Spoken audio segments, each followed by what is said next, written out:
So Women Like Us. I mean, women is in the title. So obviously my my filter went straight to that and said, okay, who is this? What is this about? And what do I want to get from it?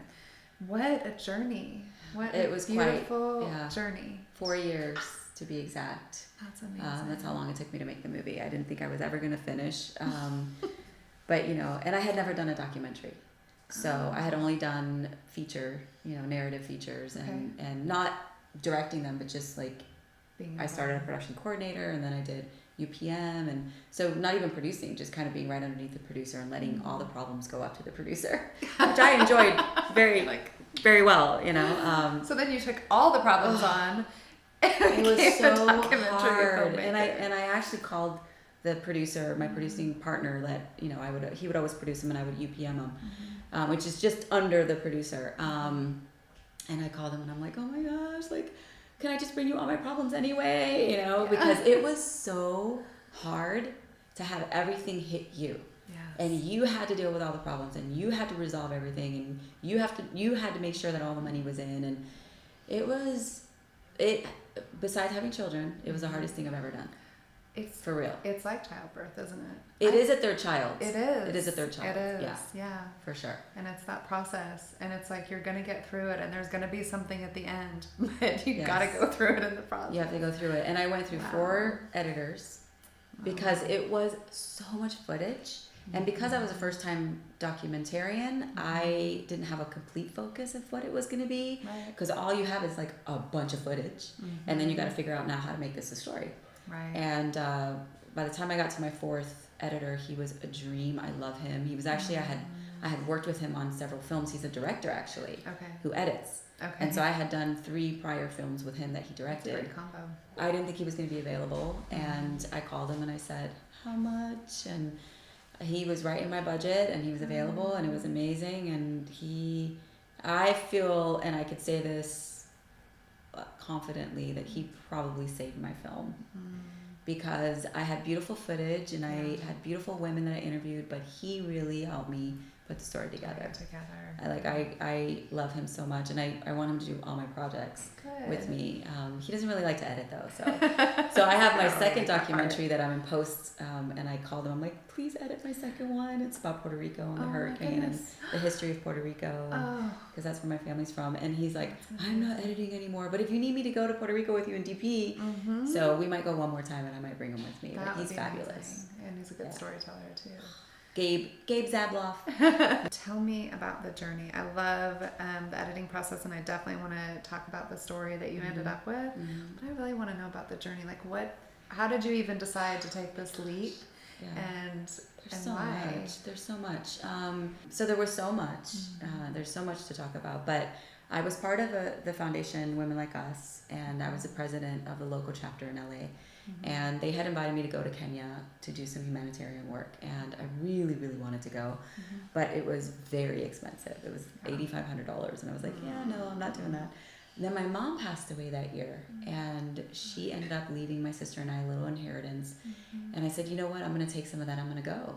And I was just going to originally just go, to go and do humanitarian work, but I thought, you know what, I'm a filmmaker, I'm going to buy a camera, and I'm going to hire a DP, and I'm going to go to Africa and shoot something. I didn't know at that time, I didn't know what, but then I was like, I'm going to do a documentary. I had never done one before, so I Googled it, how to make documentaries, A to Z, literally, because I didn't know what I was doing.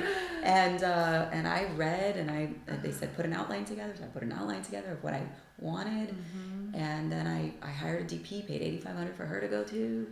And we went out there. My best friend came, and she was the script supervisor.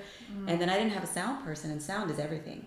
Yeah. But I had all the equipment. So I literally trained somebody on the airplane on the way to Kenya to be my sound person. It was another girl that was coming with us that was part of our board. Which is awesome. And I just said, yeah, and she was willing to do it. And so she was our sound guy for the 2 weeks. I love it. And I didn't have to pay her a dime. Oh, wow. Lindsay, thank you, Lindsay. I know, that's good. Well, you've given her a new life skill. That's right. A new life experience, which is going to be She was a PR person. Really? Yeah. Oh, my God. But she loved it, and she enjoyed, I think. Good. Yeah. So you got there, and you just started filming. So I got there, and we started filming, a lot of us arriving and all that, telling the story, and B-roll, and then we started meeting the ladies, and we had sit-down interviews. We had Kat Sadler with us from E-News. So she was gracious enough to do the interviews for us. Fabulous. And then, so we did all the interviews, met all these incredible women. And then I was going to say, like, I was married when I started this project. And I was divorced by the time I finished it. So I'm collecting last names too, apparently. You know? It happens. It happens. But it also, I went through a lot of transformation during this process. You know, I married somebody that, I married him for safety.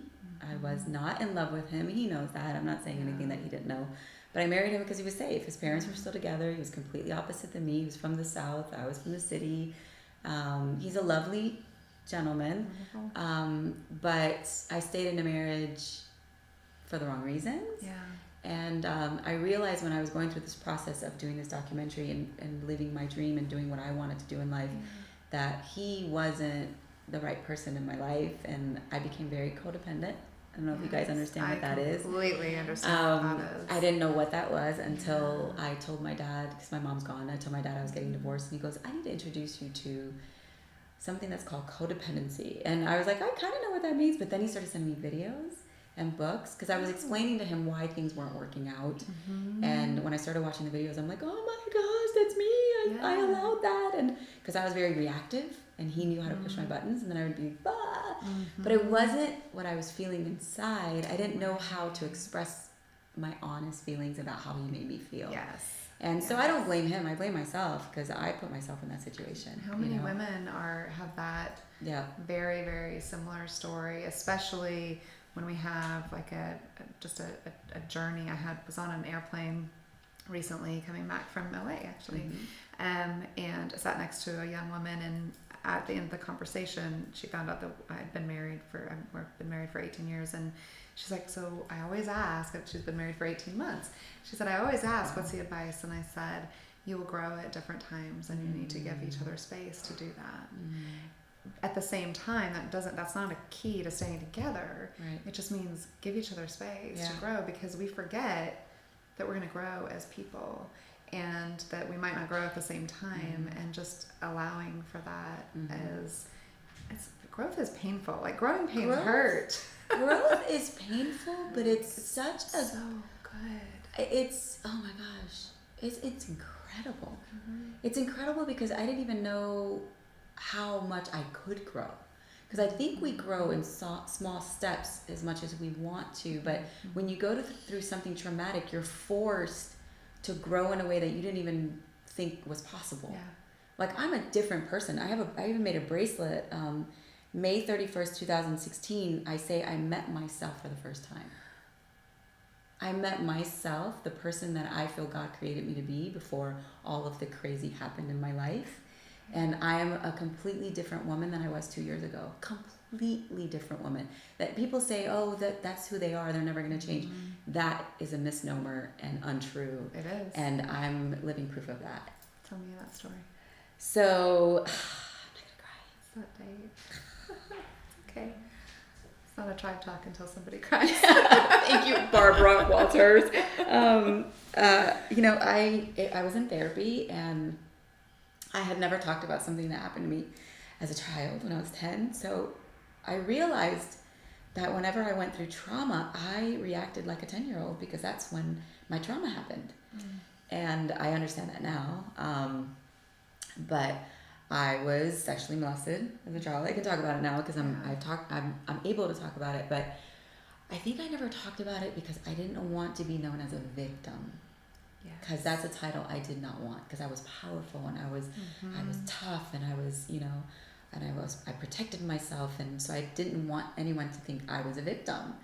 And I remember when that came out, my therapist had asked me, she's like, have you ever gone through any kind of sexual abuse? I'm like, no, not that I remember. Wow. Really? And she said, you know what, take a minute and just go back to when you were a kid. I want you just to take a moment. And I went back to when I was a kid, and I just started bawling because it all came back. Everything that I had back here started to come forward, and I had to actually deal with it. Say it. And I started to see a sexual abuse counselor, and I remember the day that I met her at the Habit Burger. I don't know if you guys have that here. No, we don't. And she said, so tell me about being a victim of sexual abuse. And I looked at her, I'm like, I'm not a victim of sexual abuse. I still couldn't say that because it was really uncomfortable. Yeah. And then she said, you know, if what happened to you happened to one of your daughters, would you think they were a victim? I'm like, of course. And she's like, well, why can't you say that about yourself? Right. And so that just opened up a whole, you know, thing for me. And I went through 30 weeks of spiritual class, 16 weeks of boundaries class. I went through family patterns class. Like, I've gone through a lot of therapy in the last 2 years. And so I love myself all have now. to. I love me.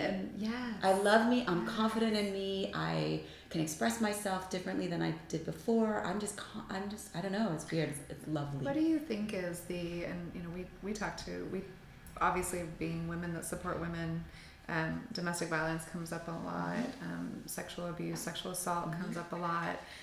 Where do you think, you know, and everybody's resistant to that term victim, and where do you think the transition from victim to survivor is? Where do you feel like it's the victimization is the act that happens to us, and then survivor is when we move forward from that? Do you think? And I think, you know, they say that it takes a woman that's being battered by her husband, it takes 7 to 12 times for them to be battered before they leave.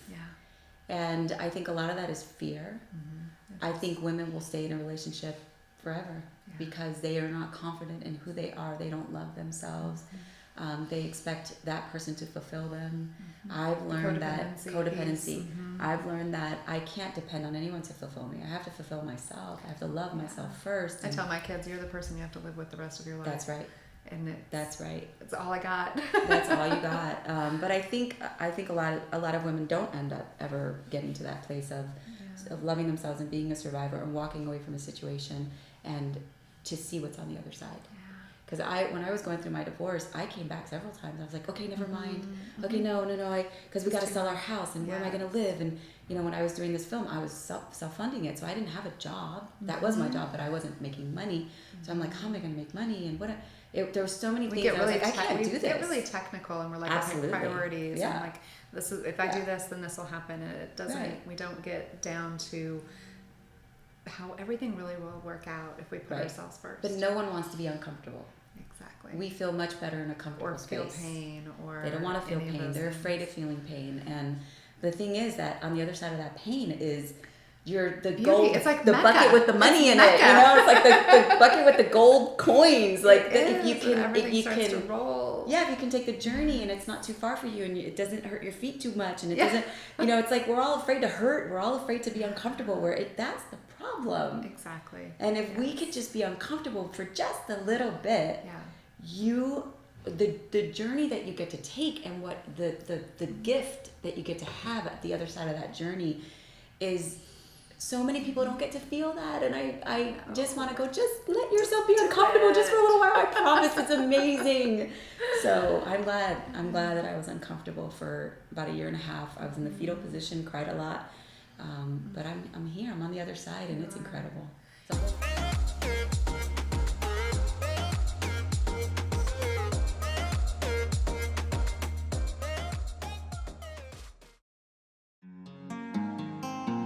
Sometimes I need to unplug. Sometimes I've got to reboot.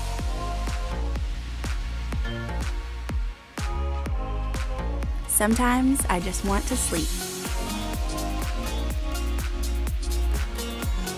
But I always want to connect with you. Get into Brew Moods, aromatherapy lotions powered by a mindfulness app.